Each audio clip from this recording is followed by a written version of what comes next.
இந்த காணொளிய பார்க்கறதுக்கு முன்னாடி தமிழ் ஜனம் யூடியூப் சேனலை சப்ஸ்கிரைப் பண்ணாம நீங்க பார்த்துட்டு இருந்தீங்கன்னா கண்டிப்பா சப்ஸ்கிரைப் பண்ணிட்டு நீங்க பாருங்க.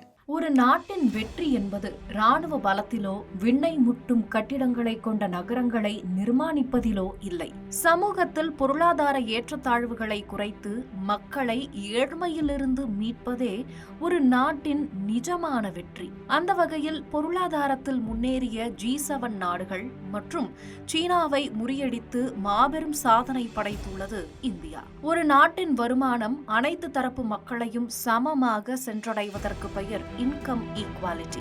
சமீபத்தில் உலக வங்கி வெளியிட்ட புள்ளி விவரத்தில் இன்கம் ஈக்வாலிட்டி சமமாக உள்ள நாடுகளின் பட்டியலில் 4வது இடத்தை பிடித்துள்ளது இந்தியா. இந்த தகவலால் பொருளாதாரத்தில் பெரிய நாடுகளாக கருதப்படும் அமெரிக்கா, சீனா உள்ளிட்ட நாடுகள் கடும் அதிர்ச்சியை சந்தித்துள்ளன. காரணம், இந்தியாவோடு ஒப்பிடும்போது அந்தந்த நாடுகளில் வருமானம் சமமாக அவர்களின் மக்களை சென்றடையவில்லை. தவிர G7 நாடுகளையும் இந்த பட்டியலில் இந்தியா முந்தியுள்ளது. இது சாதாரண விவகாரம் இல்லை. காரணம், பொருளாதாரத்தில் முன்னேறிய நாடுகளாக கருதப்படும் மேற்கத்திய நாடுகளில் மக்கள் தொகை சொற்பமானது. இதனால் அந்நாடுகளில் ஏழை பணக்கார வித்தியாசத்தை சமன் செய்வது எளிது. ஆனால் இந்தியாவோ உலகில் அதிக மக்கள் தொகை கொண்ட நாடு. கிட்டத்தட்ட 130 கோடிக்கு மேல் மக்கள் தொகை உள்ள நாடு. ஆனாலும் கடந்த 10 ஆண்டுகளில் மட்டும் 17 கோடி மக்களை வறுமையில் இருந்து மீட்டுள்ளது இந்திய அரசு.